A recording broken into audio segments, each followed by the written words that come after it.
Bien, mesdames et messieurs, je propose qu'on commence. Bienvenue.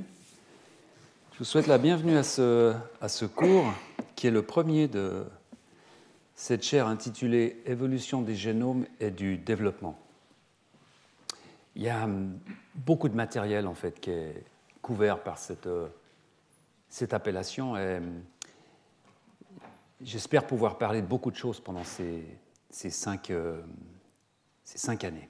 J'ai décidé en fait pour la première année de vous parler des relations très intéressantes, des synergies aussi qui existent entre ces deux très grands domaines des sciences de la vie que sont d'une part l'évolution des animaux et d'autre part l'embryologie, la biologie du développement. Depuis une trentaine d'années à peu près, ces deux disciplines se sont réunifiées en quelque sorte, on le verra plus tard, pour donner naissance à une discipline. Alors, est-ce que c'est une discipline? Est-ce que c'est une discipline fugace, occasionnelle? On le discutera aussi, que l'on appelle parfois l'évo-dévo. En résumé, c'est en fait l'impact qu'a eu le développement des outils moléculaires, de la technologie, sur notre compréhension du développement des embryons, qui nous renvoie à notre compréhension de l'évolution, qui évidemment nous renvoie à la compréhension du développement. Et c'est ces relations-là que j'aimerais discuter cette année dans ce cours. Alors je vais commencer par, aujourd'hui et la semaine prochaine, par une approche un petit peu théorique, un peu historique, pour peut-être rappeler, fixer certains concepts, et puis pour vous présenter ce qu'on considère aujourd'hui comme étant cette discipline de l'évo-dévo. Et puis peu à peu, sur les séances suivantes, je montrerai un peu les tours, j'irai un peu plus en détail dans les expériences et dans ce qui se fait aujourd'hui dans ce domaine en termes d'application vraiment de tout ce développement technologique incroyable auquel nous assistons aujourd'hui, comment ce développement impacte cette discipline de l'évo-dévo.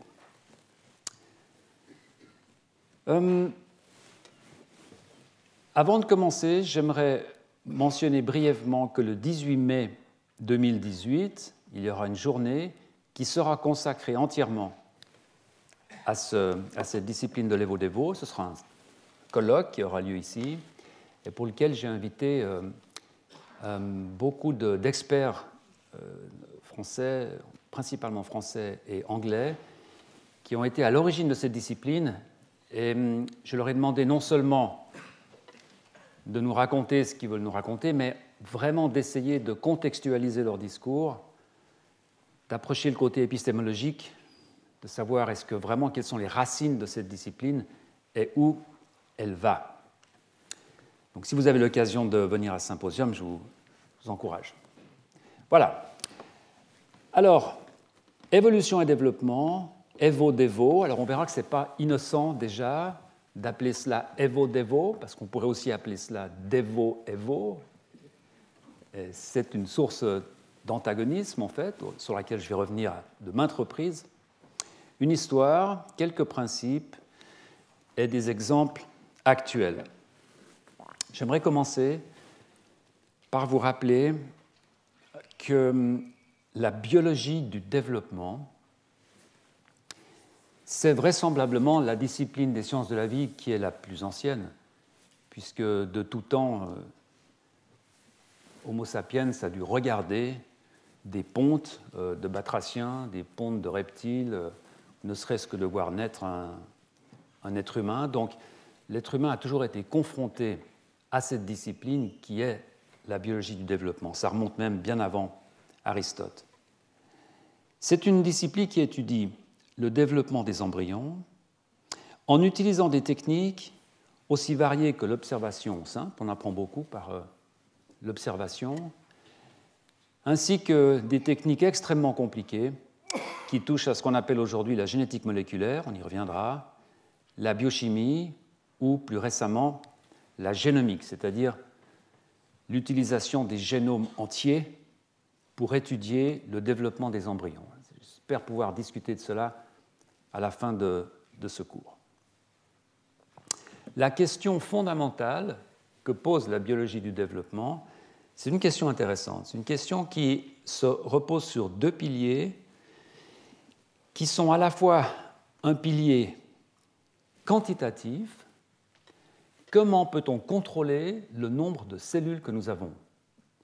Qu'est-ce qui fixe la quantité? Comment peut-on partir d'une cellule unique et arriver à X centaines de millions, milliards de cellules, en contrôlant la quantité totale, certes, en contrôlant également la quantité par structure, par organe, par type cellulaire. Donc c'est un phénomène de contrôle quantitatif extrêmement compliqué. Ça, c'est le premier pilier. Le deuxième pilier, c'est évidemment le pilier qualitatif. C'est que pratiquement aucune de ces cellules n'est semblable à sa voisine. Bien entendu, il y a des cellules de rein, des hépatocytes, des cellules sanguines. Donc en même temps qu'il nous faut produire ces quantités de cellules, il faut faire en sorte que ces cellules soient différentes les unes des autres. C'est le problème de la différenciation cellulaire, qui est un problème majeur en biologie du développement et qui doit être considéré, bien entendu, en parallèle à ce problème de la quantité. Puis, bien entendu, le quantitatif et le qualitatif ne font pas un organisme. Pour cela, il faut créer un système cohérent. Donc, il faut intégrer ces deux piliers dans un système cohérent qu'on va appeler l'organisme.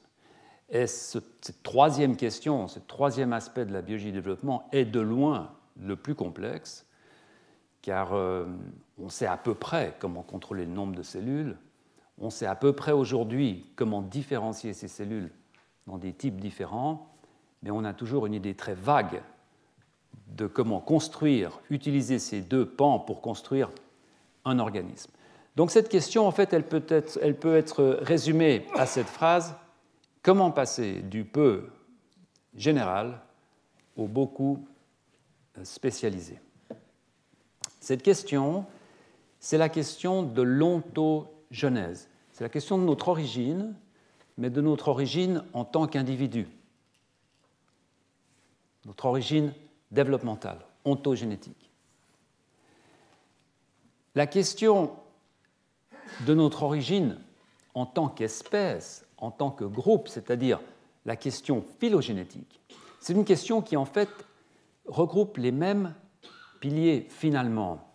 C'est une question quantitative. Comment produire un nombre d'espèces invraisemblables qui existent sur Terre à l'heure actuelle, qui ont disparu? Une question qualitative. Qu'est-ce qui fait que ces espèces sont différentes les unes des autres? Et puis une question synthétique. Comment construire un ensemble, un écosystème dans lequel toutes ces espèces peuvent cohabiter? C'est des questions qui sont relativement similaires, les questions fondamentales de l'ontogenèse et de la phylogénèse. D'ailleurs, je vous ai mis ici deux arbres que j'ai volontairement réduits de façon à ce que vous ne puissiez pas les lire, parce que finalement, ce n'est pas ça l'important. Mais ce que vous voyez ici, ce sont deux structures, deux arborescences, et vous avez à gauche une phylogénie des animaux, certains d'entre vous l'auront déjà reconnu, avec un ancêtre, des branchements à deux, etc.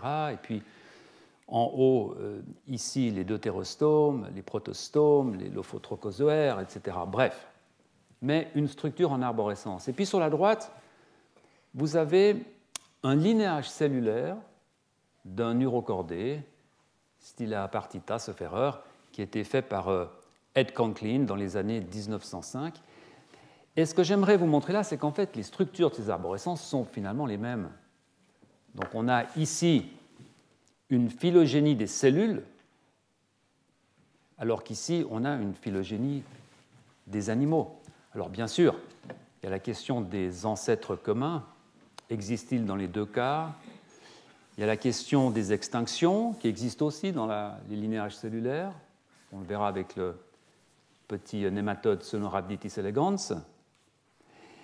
La question principale, quand on regarde ces deux illustrations, c'est évidemment celle de la nature de la variation. C'est-à-dire, Est-ce que, dans un cas de ce genre, on a affaire à une sélection naturelle, comme il semble que ce soit le cas ici, ou bien est-ce que ces divergences, ces arborescences sont observées en réponse à un programme? C'est cette notion de programme qui, évidemment, est présente dans le cas d'une arborescence cellulaire, qui n'est pas présente dans le cas d'une arborescence phylogénétique. Ça, c'est la grande différence entre ces deux arbres. Et c'est évidemment la grande différence entre ces deux disciplines sur laquelle je vais revenir. Les relations entre le développement et l'évolution ont été des relations parfaitement naturelles, pratiquement jusqu'à la fin du siècle passé. Et par exemple, Aristote est un des premiers à avoir proposé des classifications liées à l'ontogenèse, des classifications du développement. C'est lui qui remarque que certains animaux sont ovipares, donc pondent des œufs, certains animaux sont vivipares, donc petits naissent sans œufs, certains sont même ovovivipares, un mélange des deux.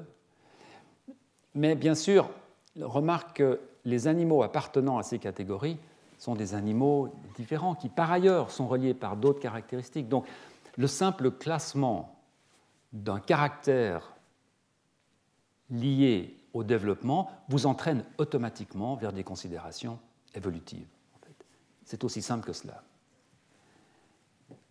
Le type de segmentation des œufs, également une observation faite un peu plus tard, où l'on a des œufs qui se segmentent entièrement. Donc l'œuf va se couper en deux pour donner deux cellules. C'est ce qu'on appelle un type de segmentation holoblastique, qui évidemment est le type de segmentation que nous avons chez les mammifères, chez les humains, chez les amphibiens. Mais il y a d'autres œufs qui se segmentent de façon partielle. Par exemple, les oiseaux. On a alors affaire à un type de segmentation méroblastique. C'est-à-dire que l'œuf d'oiseau, l'œuf de poule, ne va pas se couper en deux pour donner deux cellules. Vous n'avez jamais vu, en ouvrant un œuf de poule fertilisé, deux grosses cellules.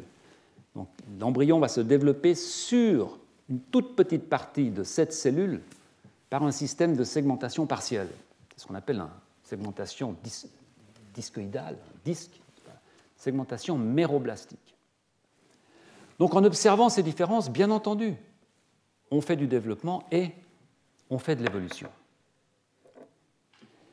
C'est à peu près au milieu du XVIIe siècle que les théories de génération spontanée vont disparaître, et notamment la théorie qui était proéminente à cette époque, qui était donc la théorie du sperme hématogène, à laquelle, semble-t-il, Aristote adhérait, qui est donc une théorie selon laquelle le spermatozoïde, au contact du sang utérin, provoquerait une sorte de cristallisation qui produirait un embryon.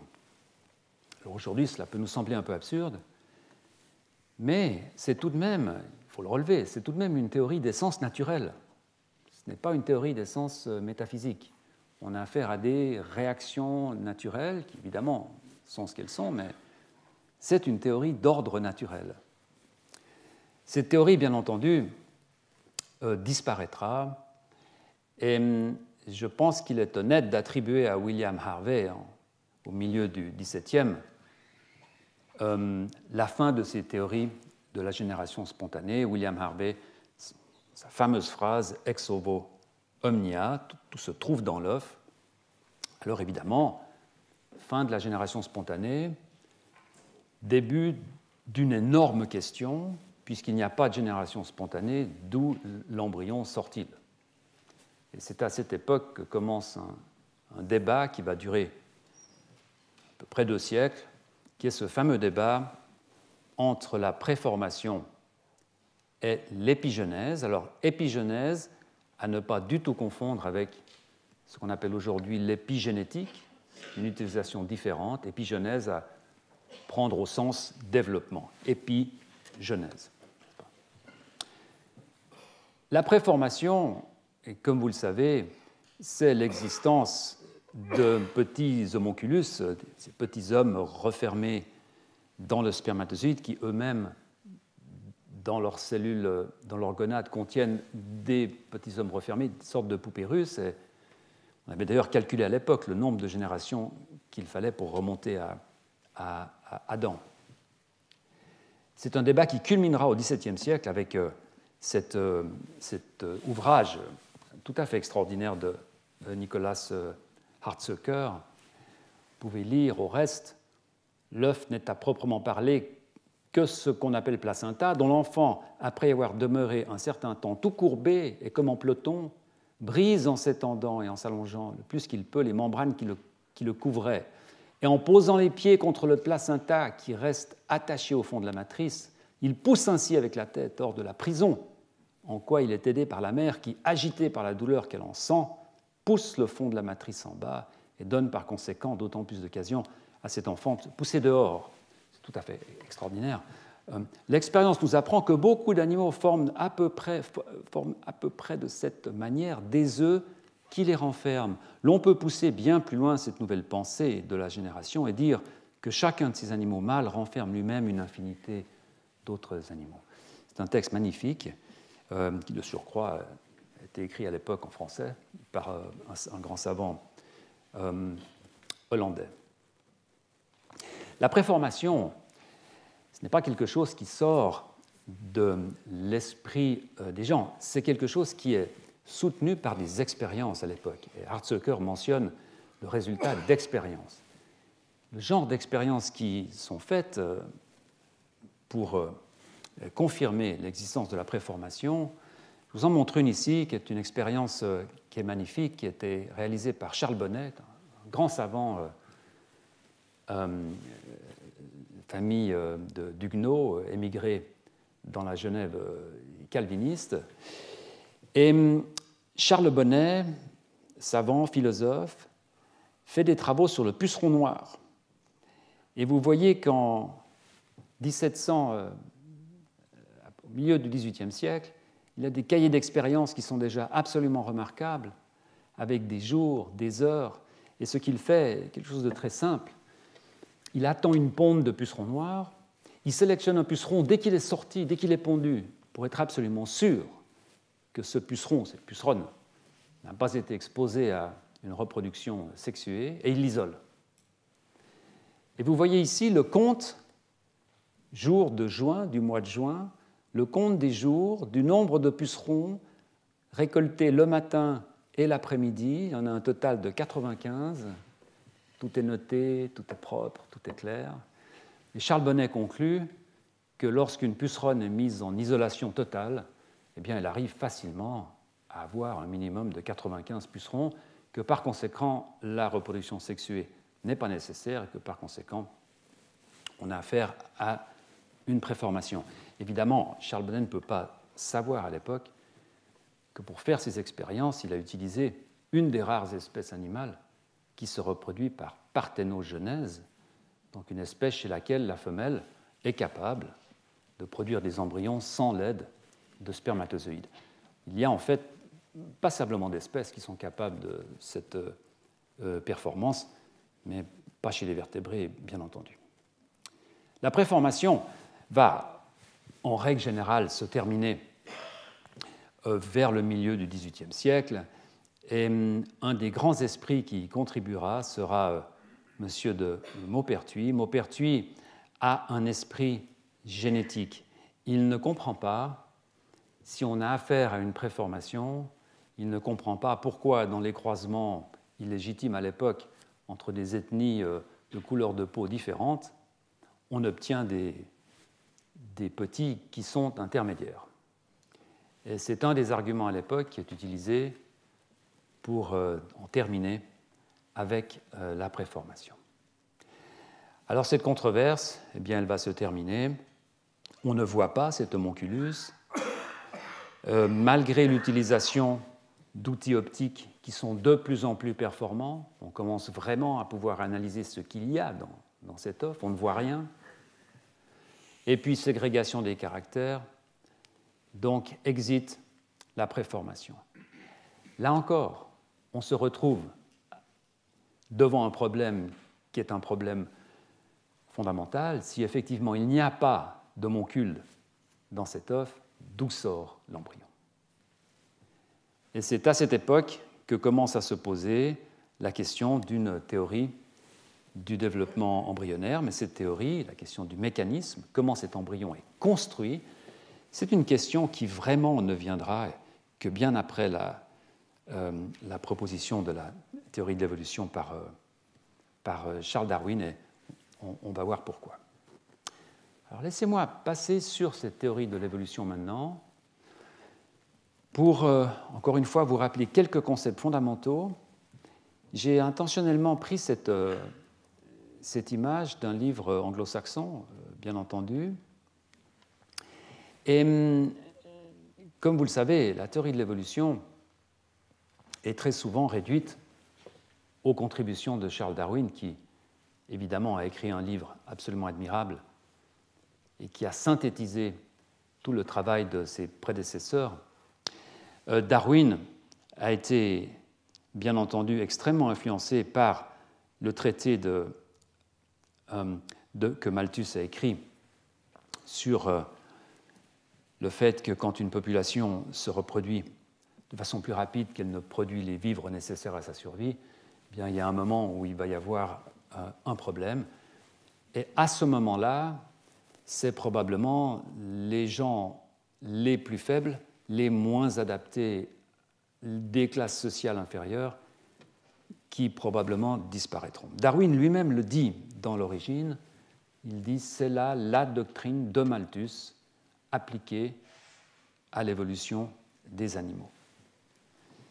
J'ai mis ici une flèche noire pour essayer de contrebalancer un peu l'absence de rouge, ici évidemment pour M. de Lamarck, qui est généralement un peu injustement traité par nos collègues anglo-saxons. M. de Lamarck, qui avec Erasmus Darwin, qui n'est pas mentionné ici, a été l'un des savants les plus importants dans la formalisation du transformisme, donc de l'idée que les animaux se transforment. Parce que pour qu'il y ait une sélection naturelle, il faut évidemment qu'il y ait une production de formes différentes. J'ai résumé en fait cette image à quelques dates importantes. Cela peut vous intéresser. Je pense qu'ils sont les dates clés lorsque l'on réfléchit à la théorie de l'évolution. Je dirais 1730 Linné, qui est le premier vraiment non seulement à proposer une classification des animaux, mais à baser cette classification sur des critères qui sont des critères évolutifs, sans le savoir évidemment, mais sur des critères morphologiques qui sont aujourd'hui encore pratiquement valables à 100%. Erasmus Darwin, fin du XVIIIe, zoonomia, l'idée de l'ancêtre commun avec Lamarck, transformisme, son grand discours à Paris en 1800, publication de Malthus sur le principe des populations, je l'ai mentionné. Tout cela, j'ai mis ici la date de naissance de Darwin pour vous montrer que tout cela se passe avant même la naissance de Darwin. Le voyage de Darwin dans les îles Galapagos, dont je vais parler dans une minute, au cours duquel, si on lit ses cahiers de voyage, on ne ressent pas vraiment une inspiration évolutive. Comme vous le savez, c'est que plus tard, rentré en Angleterre, réfléchissant, réanalysant les échantillons qu'il s'est fait envoyer, qu'il débouchera sur cette théorie de la sélection naturelle. 1856-1859, contact avec Wallace, écriture de l'ouvrage, publication en 1859. Il y a comme dans la question fondamentale du développement, l'évolution est en fait repose sur deux piliers absolument essentiels, qui est celui de la variation, c'est la question du comment. Comment peut-on produire des formes animales différentes? C'est un problème. Puis il y a la deuxième question, qui est la question de la sélection. Pourquoi certaines formes animales sont conservées, ont du succès, sont pérennes, alors que d'autres ne le sont pas. C'est deux questions qui sont extrêmement différentes. Et comme vous le savez, jusqu'à il y a, je dirais, une vingtaine, une trentaine d'années, la question du comment a été largement éludée, en fait, pas par une volonté particulière, simplement par manque de connaissances, par manque d'accroche, ne sachant pas par où rentrer dans cette question. Et donc cette question a été réglée avec la nouvelle synthèse au milieu du siècle passé, en disant que toutes les variations sont produites toujours de façon relativement aléatoire, que donc ce n'est pas le point fondamental. Le point fondamental, c'est que parmi toutes ces variations, il faut trouver la bonne. Donc le point fondamental, c'est le point de la sélection naturelle. Et lorsque vous allez maintenant dans les livres, les textbooks, les livres grand public, vous voyez toujours la même structure de présentation de la théorie. Vous voyez ici des organismes qui produisent plus d'offspring, de petits que l'environnement ne peut tolérer. Donc il y a une production d'une pression de sélection. Et puis cette pression de sélection, les individus qui sont les mieux, etc., adaptés, vont survivre. Bon. La variation, vous l'avez ici, sous ce mot « varie ». Les individus dans une population varient dans leur caractère héritable. Voilà. C'est une phrase, c'est une sorte d'oukase.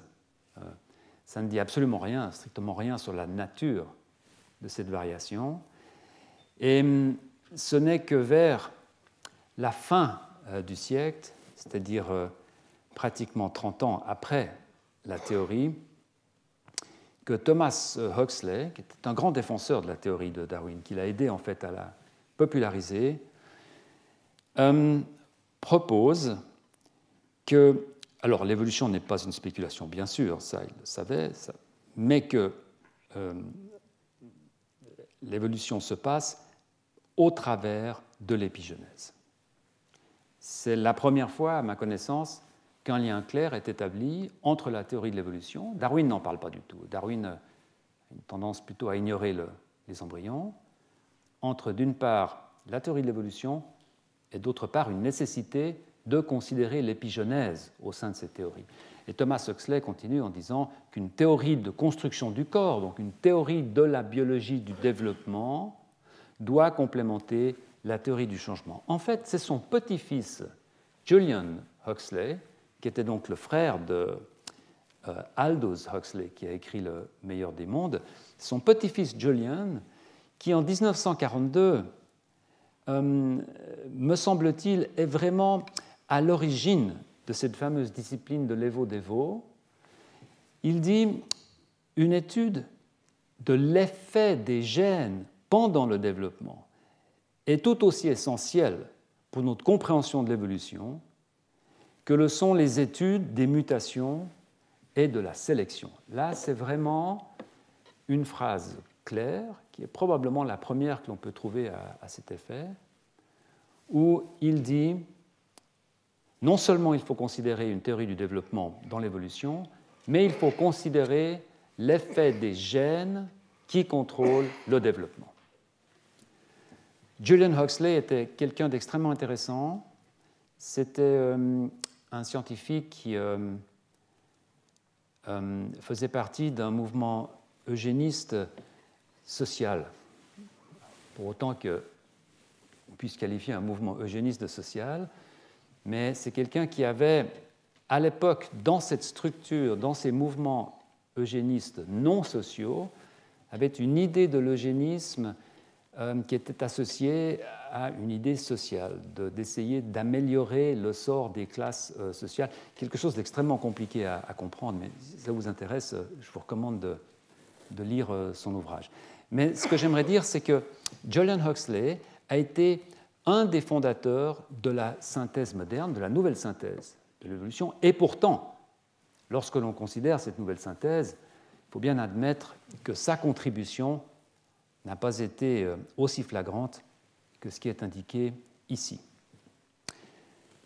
Fondation de l'évo-dévo, je pense qu'une des bonnes façons de définir les racines de l'Evo-Devo, c'est de reprendre une citation de Scott Gilbert, qui est un scientifique vivant, qui a écrit un livre,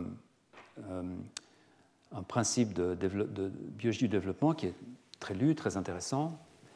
Scott Gilbert dit « L'évolution découle de changements hérités se produisant lors du développement des organismes. Les trajectoires développementales peuvent influencer les probabilités de ces changements. » Entre parenthèses, contraintes internes. Là, vous voyez qu'on sort déjà d'un changement aléatoire pur. Certains étant plus probables, certains changements, que d'autres. Une théorie de l'évolution plus globale et inclusive requiert que le modèle des variations proposées par la génétique des populations, c'est-à-dire une variation aléatoire, soit complété par un modèle génétique de la construction des organismes. On pourrait discuter sur la formulation « soit complété » ou bien « soit intégré dans un modèle de la génétique ». Je pense que là, il y aurait eu moyen, il y a un petit peu d'espace pour améliorer cette phrase. Mais je pense que dans cette phrase, vous avez vraiment la racine, la source de la pensée de l'Evo-Devo, c'est-à-dire l'idée que l'évolution découle des formes qui sont produites pendant le développement, que ces formes découlent de l'action de gènes particuliers et que ces gènes produisent des effets qui parfois sont contraints. L'évolution, évidemment, s'appuie en partie sur le développement, c'est ce qui ressort de cette phrase. Les mécanismes du développement sont donc une source de variations évolutives. Ce n'est pas nous qui allons produire des variations. Pendant le développement embryonnaire précoce, une source de variations évolutives. Et ces deux domaines sont donc intimement liés, bien que fondamentalement différents l'un de l'autre. Je parlais de ça tout à l'heure lorsque je vous montrais ces deux arborescences et je vais revenir sur la nature de ces différences. Un point important, il faut vraiment garder à l'esprit, c'est que le développement n'a pas de valeur explicative pour l'évolution. L'évolution n'est pas quelque chose que l'on explique. Donc le développement n'explique pas l'évolution. Le développement se suffit à lui-même d'une certaine façon. On peut très bien passer sa vie entière à essayer de comprendre le développement d'un organisme sans même savoir qu'il en existe d'autres. De la même façon qu'on peut passer sa vie entière à travailler sur le moteur d'une voiture particulière sans même savoir qu'il peut y avoir d'autres voitures avec une turbocompression, avec un double carburateur, etc. Donc, c'est une discipline qui, en principe, se suffit à elle-même. Dans la réalité, évidemment, c'est différent. Les biologistes du développement sont constamment exposés à des considérations évolutives. Il ne peut pas en être autrement. Je vous montre un exemple ici. C'est un exemple qui a été beaucoup travaillé depuis, je dirais, une quarantaine d'années. C'est ce phénomène extraordinaire qui conduit ce petit bourgeon de membres que vous voyez là. Dans ce cas particulier, il s'agit d'une souris. L'image serait pratiquement identique pour un embryon humain, bien sûr. Vous voyez qu'en quelques jours, en 3 ou 4 jours, ce petit bourgeon qui ne ressemble pas à grand-chose finalement, regardez celui-ci, va prendre la forme d'une petite main, d'un membre postérieur et d'un membre antérieur. Et pour des raisons différentes sur lesquelles je reviendrai peut-être plus tard, mais ce système du développement des membres a été beaucoup étudié depuis une quarantaine d'années et en fait a été à la source d'observations extrêmement importantes. La raison pour laquelle ces membres ont été beaucoup étudiés, c'est que ce sont des structures qui peuvent être affectées sans affecter la vie de l'animal. Et par conséquent, on peut produire beaucoup de mutations, beaucoup de changements, sans risquer d'affecter l'animal lui-même. Et on le voit bien, puisque la population humaine a une collection très large de mutations dans les extrémités, des polydactylies, des syndactylies, des bras trop courts, des mésomélies, etc. Alors qu'évidemment, si on travaille sur la morphogenèse du cœur, ça rend les choses beaucoup plus compliquées. Il est bien évident que le jour où l'on comprendra l'intégralité du mécanisme qui fait que l'on passe de cette masse de cellules non différenciées à ces structures fines, c'est-à-dire qu'est-ce qui pose le plan, qu'est-ce qui réalise le plan, qu'est-ce qui fait par exemple qu'il n'y a que 5 doigts et pas 7 comme chez nos ancêtres Acanthostega. Le jour où l'on comprendra ce passage, on n'est pas très loin en fait, il y a énormément de connaissances qui sont disponibles maintenant, mais il ne fait aucun doute qu'on comprendra ce qui s'est passé au moment où ces structures, ces doigts, sont apparus dans le courant de l'évolution. C'était à peu près au Dévonien, il y a 370 millions d'années, lorsque des animaux marins qui avaient acquis des extrémités avec des doigts ont commencé à sortir du milieu aquatique pour coloniser le milieu terrestre.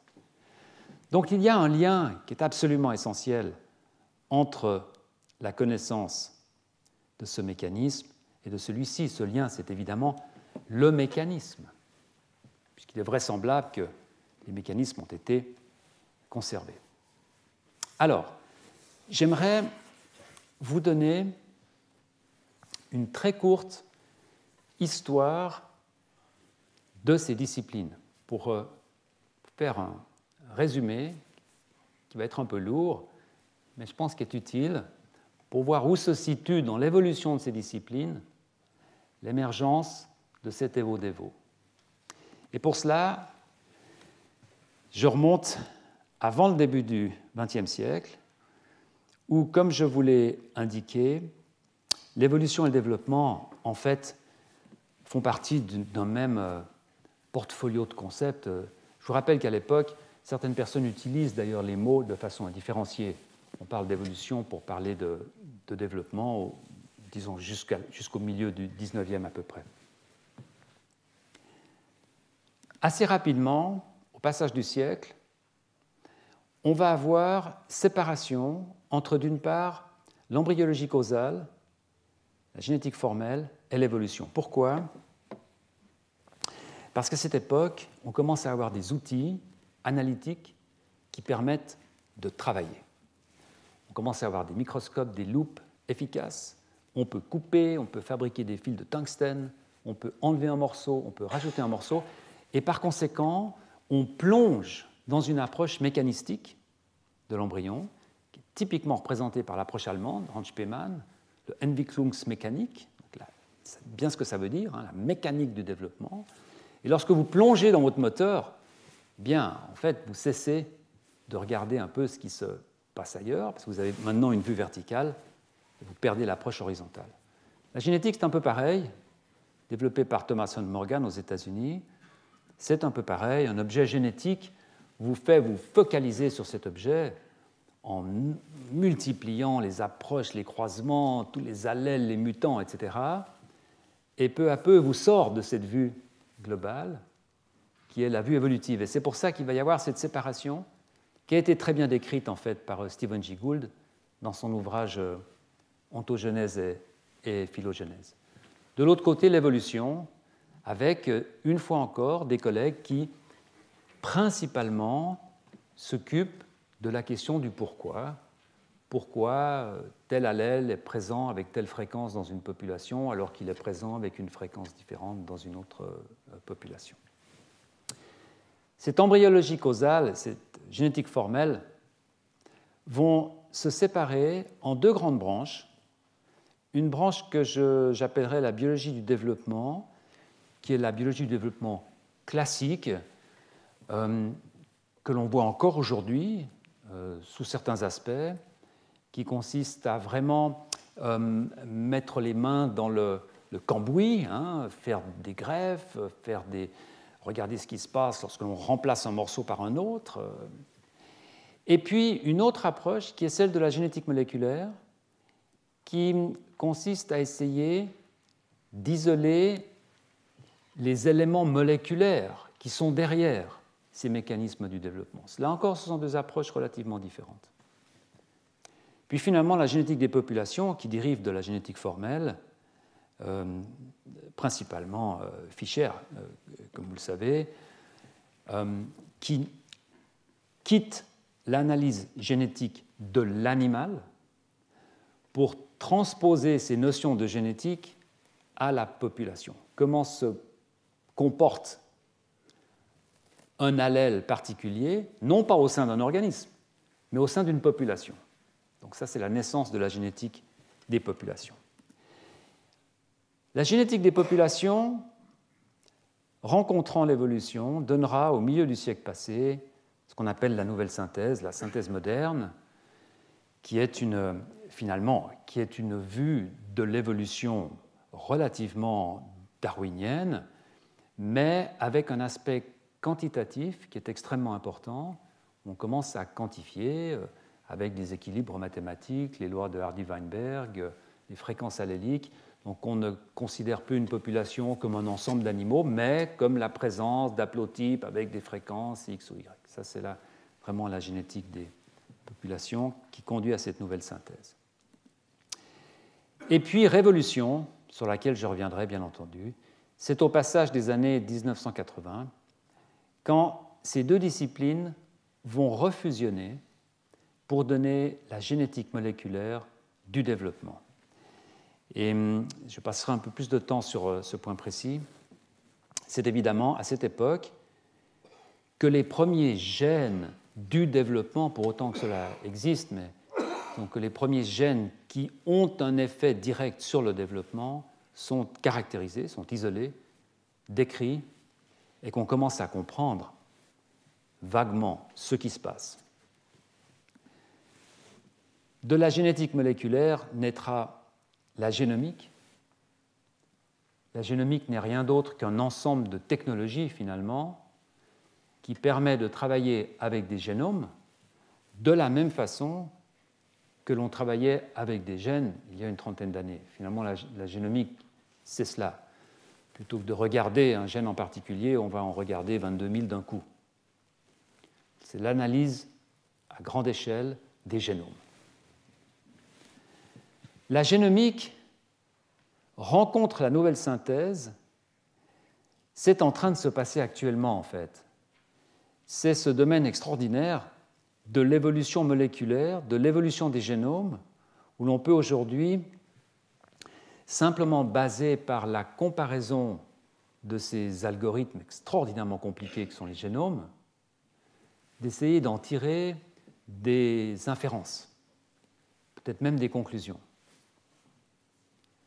Donc on ne conclut plus en regardant des traits morphologiques, le nombre de doigts, la présence d'ailes, etc., mais on va conclure sur des caractéristiques moléculaires profondes qui sont les caractéristiques du programme, en fait. La génétique moléculaire rencontre maintenant la génomique et est en train de donner, depuis, je dirais, quelques années, ce que l'on appelle la génomique du développement, qui est une discipline sur laquelle maintenant beaucoup de gens travaillent, qui est d'essayer de comprendre comment le génome est relié au développement.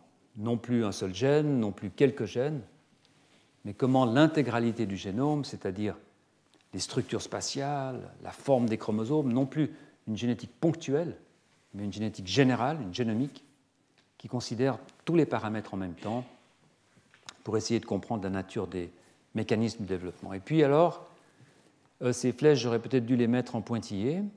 C'est la rencontre à venir entre la génomique du développement et l'évolution moléculaire qui va faire une explosion absolument extraordinaire, qui sera ce qu'on peut appeler une sorte d'évolution synthétique ou de développement in silico, qui consistera à appliquer la connaissance complète de notre génome au mécanisme du développement. J'espère que les technologies vont se développer rapidement pour que nous soyons encore là quand ces choses se passeront. Ce sera absolument formidable. Ça ouvre aussi la porte à quelque chose que j'aime beaucoup discuter et sur lequel je compte passer passablement de temps, probablement l'année prochaine, qui est évidemment le transhumanisme, qui va résulter directement, qui sera le premier effet, en fait, de la fusion entre cette évolution moléculaire et cette dynamique du développement. Aujourd'hui, je vous rappelle qu'on sait synthétiser un chromosome de bactéries, pour autant qu'on puisse appeler ça un chromosome. C'est de l'ordre de quelques milliers de paires de bases. Et la question, évidemment, est-ce que nous pourrons un jour synthétiser un chromosome humain, avec tout ce que cela représente comme problème pour l'entourer, pour le plier, pour le replier. Si tel était le cas, bien entendu, alors on irait vraiment vers une possibilité de reprogrammation qui serait tout à fait intéressante. Quand on considère ce schéma, qui a l'air très compliqué, en fait, on voit qu'il a deux branches. On voit qu'il a une branche vers la gauche et une branche vers la droite. Et c'est assez intéressant, en fait, de voir qu'il aura fallu finalement à peu près un siècle pour que ces disciplines, qui étaient une et même discipline avant le virage du XXe siècle, se réunissent au début du XXIe siècle pour donner cette nouvelle discipline d'évolution, développement moléculaire in silico.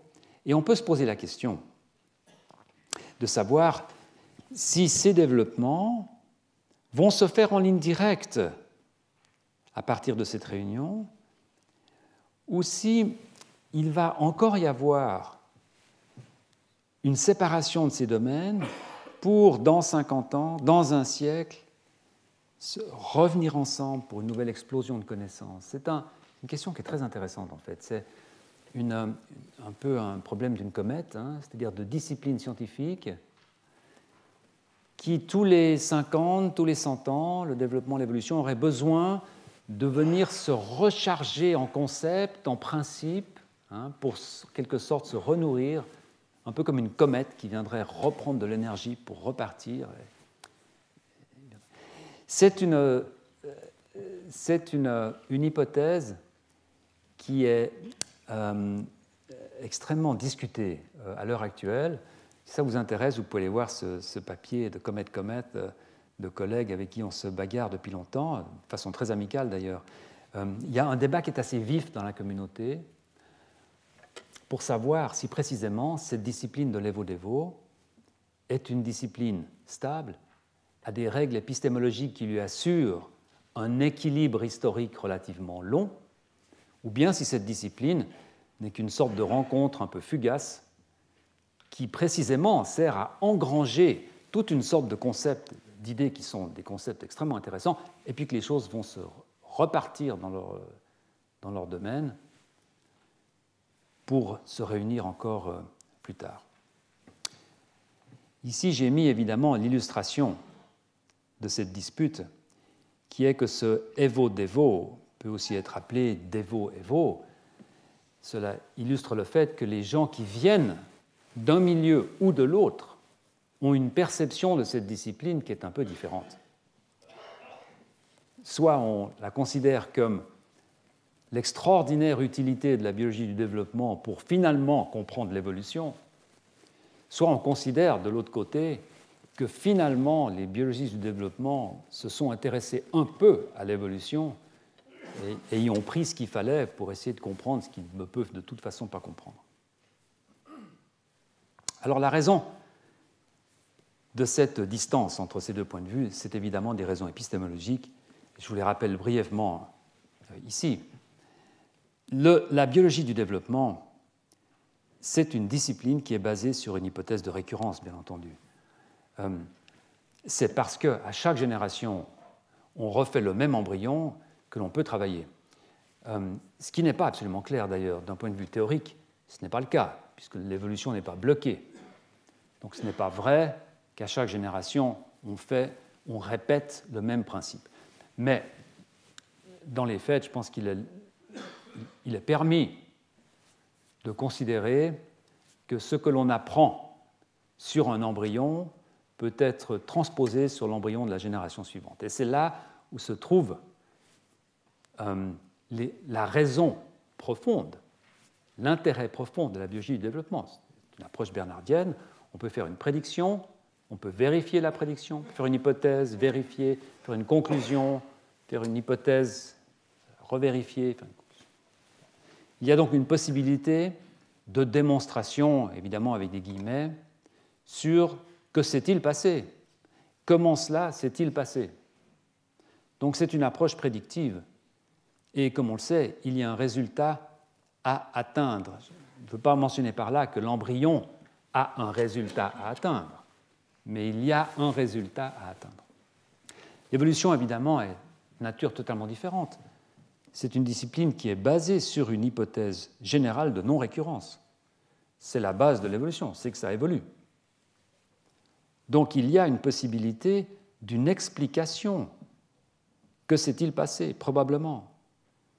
Pourquoi? Donc c'est une approche qui est avant tout rétrospective et le résultat est avant tout à expliquer. Donc ce sont des règles qui sont évidemment extrêmement différentes. Et c'est pour cela, en fait, qu'il est difficile d'imaginer un équilibre stable dans lequel ces deux disciplines seraient intimement confondues. J'aimerais maintenant passer à cette génétique moléculaire du développement, à cette révolution, en fait, qui a été vraiment à la naissance de cette discipline de Levo-Devo. Donc je vous l'ai mis ici, fusion entre la génétique moléculaire. Pour vous donner une idée, dans les années 80, début des années 80, beaucoup de collègues clonaient des gènes, isolaient des gènes. C'était l'époque où l'on pouvait commencer à découper des morceaux d'ADN, de les caractériser, de les séquencer. Donc on commençait à avoir une idée, une relativement bonne idée de ce qu'était l'ADN, de ce qu'était une unité de transcription, comment ça fonctionnait, où ça commençait, où ça finissait. Ça, c'était l'état des connaissances au début des années 80. Et puis en biologie du développement, on disposait déjà des tas de concepts nécessaires, par exemple les concepts de gradient, des concepts d'information de position cellulaire, pourquoi une cellule ici se comporte différemment d'une cellule ici. Ça, c'est des concepts que l'on avait dans les années 80. Et puis fusion de ces deux domaines, en génétique moléculaire du développement, grâce, alors c'est un peu réducteur, mais je dirais grâce à trois découvertes majeures, semble-t-il. La première, c'est le travail d'un scientifique formidable qui s'appelait Ed Lewis aux États-Unis. Et Ed Lewis, alors désolé avec cette couleur un peu palote, mais Ed Lewis travaille pendant de très très nombreuses années sur des mutants de mouches qui présentent des malformations dans la partie abdominale, la partie thoracique. Ce sont des malformations qui sont suffisamment étranges, suffisamment visibles pour que ça l'intéresse. En 1978, Ed Lewis publie un papier fondamental dans lequel il propose l'existence d'une famille de gènes qui sont responsables pour l'organisation des morphologies de la mouche. En parallèle, en 1983, le laboratoire de David Hogness met au point une nouvelle technique d'analyse des chromosomes qui leur permettent de caractériser moléculairement cette famille de gènes, disons le locus génétique au sein duquel cette famille de gènes décrite par Ed Lewis se trouve. C'est ce qu'on appelle une marche chromosomique. C'était évidemment une technique qui n'est même plus, pas qu'elle n'est pas enseignée aujourd'hui, elle n'est même plus mentionnée aux étudiants, puisqu'aujourd'hui on séquencerait en une journée le génome et l'affaire serait faite. À l'époque, c'était une autre paire de manches, il fallait sortir un morceau d'ADN, et puis avec ce morceau d'ADN, aller chercher le morceau voisin, et puis avec ce morceau voisin, aller chercher le morceau voisin, et le voisin, c'est ce qu'on appelle une marche chromosomique. Et grâce à cette marche chromosomique, le laboratoire de David Hognes peut finalement isoler un grand morceau d'ADN dans lequel il suspecte que ces gènes se trouvent. Et puis, troisième contribution majeure, celle du laboratoire de Walter Gehring, en particulier Bill McGuinness, Mike Levin, à Bâle, qui vont trouver à l'intérieur de cet intervalle génomique les gènes, grâce en partie à l'ADN obtenu chez David Hognes, qui vont pouvoir isoler les gènes qui sont dans cet intervalle génomique. Alors ces gènes, ce sont ces fameux gènes homéotiques, qu'on appelle aujourd'hui les gènes OX, ce sont des gènes architectes, et ce qu'avait prévu, anticipé Ed Lewis, s'avère vrai après la caractérisation de ces gènes. Vous voyez ici, ces gènes sont en fait en deux complexes génomiques, ils sont interrompus là. Cette partie-là est la partie qu'avait travaillé Ed Lewis et la partie qui avait été clonée par David Hognes. Et vous voyez ce schéma en fait que vous avez peut-être déjà vu qui montre que chacun de ces gènes est en fait responsable pour la détermination de certaines parties de cette mouche. Par exemple, ce gène ABDB, ABD pour abdominal, est un gène qui est nécessaire à la construction de l'abdomen. Alors en plus, ces gènes sont organisés d'une façon qui reflète l'organisation de ces structures. Ça, j'en parlerai plus tard, je ne vais pas en parler aujourd'hui. Mais c'est donc la description dans les années 1985-86 de ce schéma final qui va stimuler plusieurs groupes de recherche à aller rechercher ces gènes chez les vertébrés. Et puis, comme vous le savez, 5 années plus tard, donc dans un laps de temps relativement court, eh bien, cette même famille de gènes est isolée chez les génomes des vertébrés, d'abord chez la souris, chez les humains, et vous voyez qu'une correspondance est établie, ce qui montre en fait que la façon dont les êtres humains spécifient des structures le long de leur axe antéro-postérieur est finalement exactement la même que la façon dont les insectes spécifient les structures le long de leur axe antéro-postérieur. C'est la même famille de gènes qui a été conservée, pas exactement les mêmes mécanismes, ce sont des mécanismes qui sont très similaires les uns aux autres, d'où l'idée d'un ancêtre ici, d'un animal ancestral qui évidemment n'existe plus, qui aurait eu cette séquence de gènes architectes, de gènes OX, qui aurait évolué d'une certaine façon chez les arthropodes et d'une autre façon chez les vertébrés. C'est à partir de ce moment que va se formaliser ce concept, cette nouvelle discipline de l'Evo-Devo.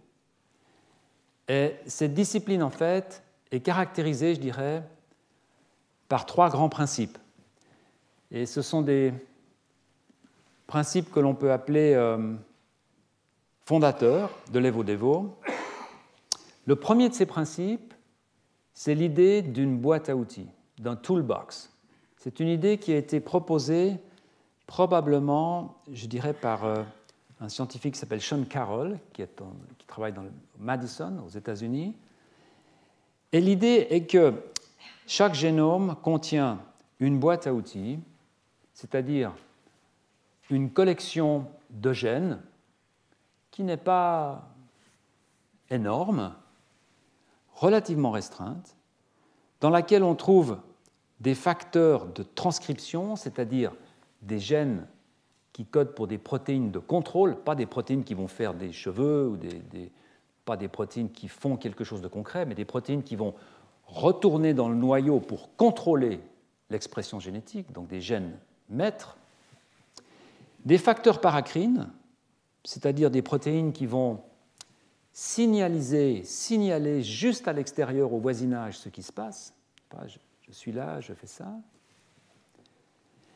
Et ces facteurs sont présents chez tous les animaux et montrent de grandes similarités.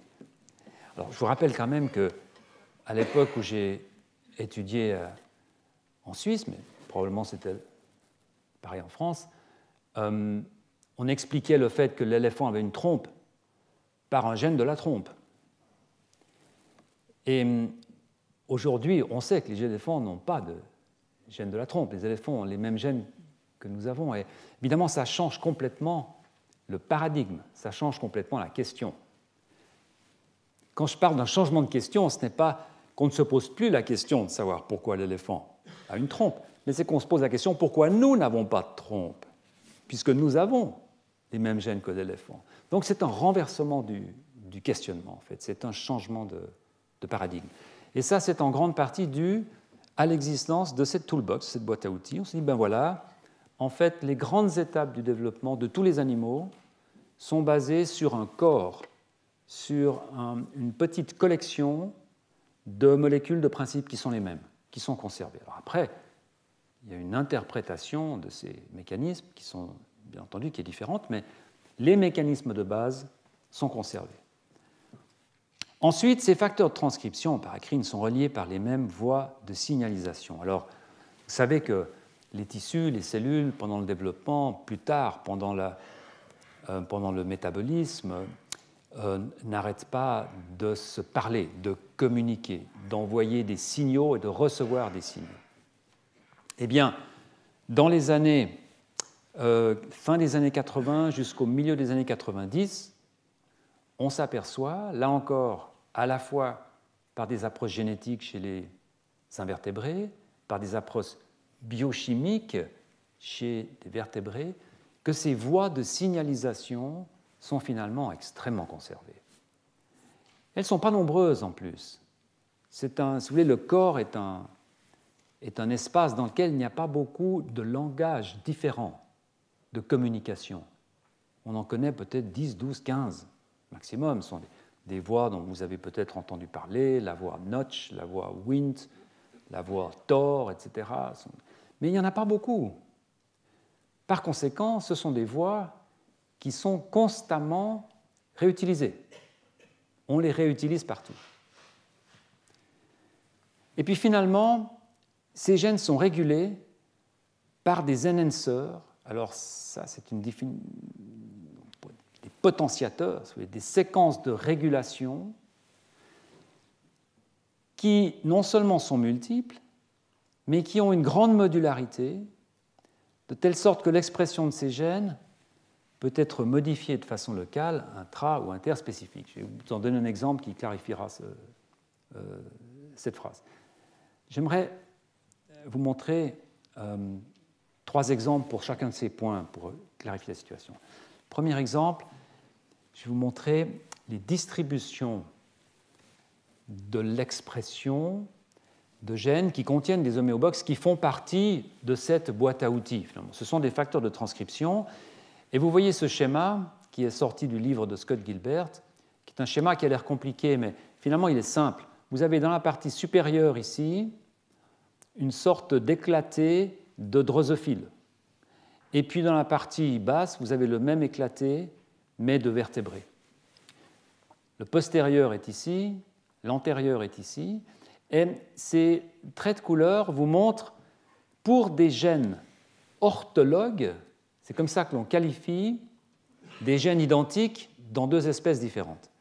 Le gène de l'alpha-globine chez la souris est orthologue au gène de l'alpha-globine chez nous. Mais vous voyez ici la distribution de ces domaines d'expression chez la mouche et chez les vertébrés.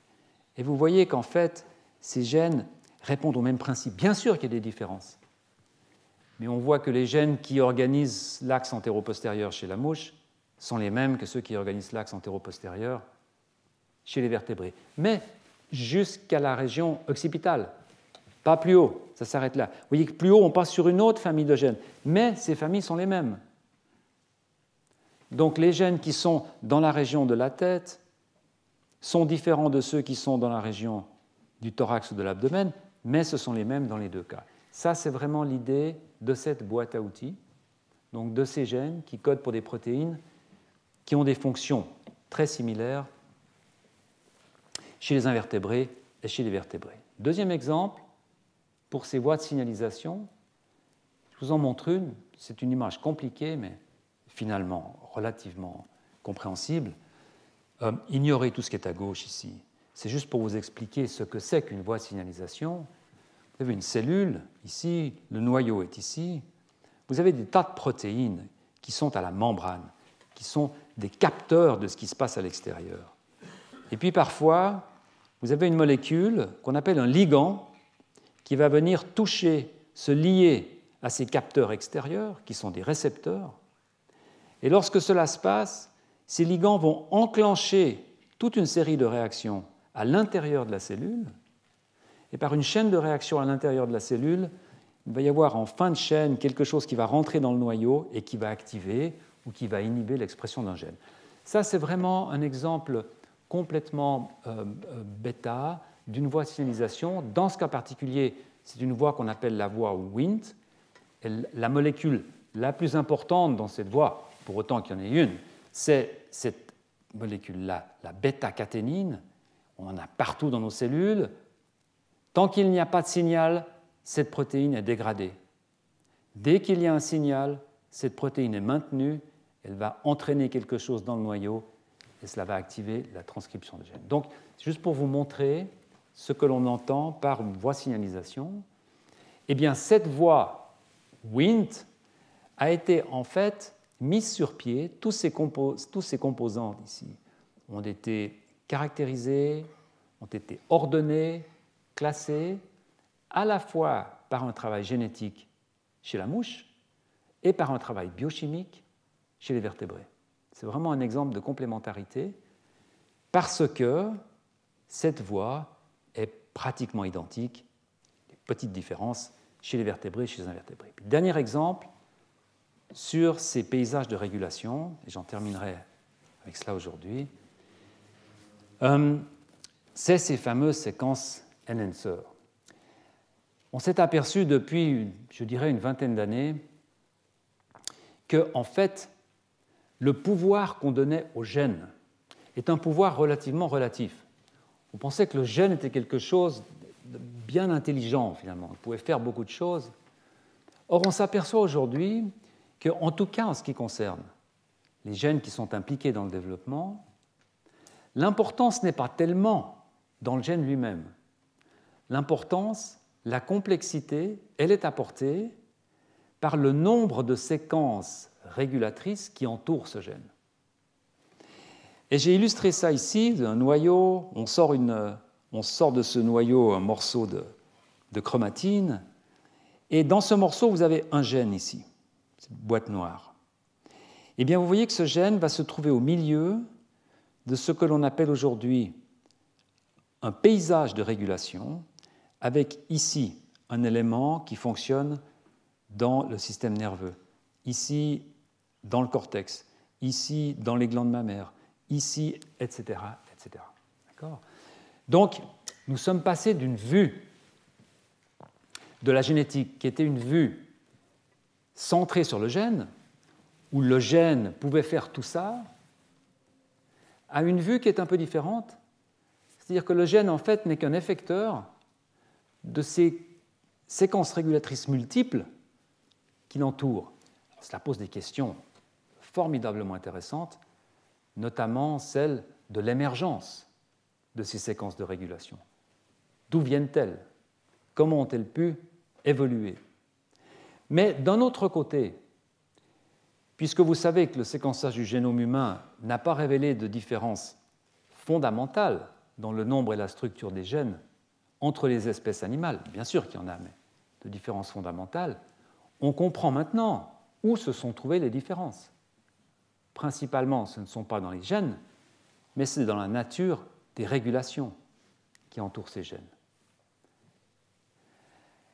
Alors, cette évolution par régulation, cette évolution par modification des structures de régulation, plutôt que par modification des structures géniques, donc on ne touche pas le gène, on touche la façon dont il fonctionne. Cette hypothèse, comme vous le savez, a été, je ne dirais pas proposée, mais a été vraiment popularisée par le travail magnifique de Marie-Claire King et de Alan Wilson en 1975, avec cette publication extraordinaire pour cette époque où ces deux collègues disent « Lorsque l'on compare le chimpanzé et l'humain, on voit que les macromolécules sont so alike. Les macromolécules sont tellement similaires que les différences doivent se trouver dans la régulation. » Et pour terminer, je vous rappelle que la fameuse publication de François Jacob, publiée dans le journal Science 2 ans plus tard, est en fait une publication transcrite d'une conférence qu'il avait faite à Berkeley, dont le sujet principal était le papier d'Alan Wilson et de Marie-Claire King. Dans ce papier resté fameux, dans cette publication dans laquelle François Jacob propose, vous en souviendrez, le terme de bricolage de l'évolution, donc ce qui signifie bien ce sorte de réarrangement d'éléments qui sont les mêmes, ce bricolage de l'évolution, tinkering. C'est ce papier, en fait, qui est, avec les travaux de Julian Huxley, à mon avis, à l'origine, l'émergence de cette discipline de l'Evo-Devo, dont je continuerai de vous parler la semaine prochaine. Je vous remercie.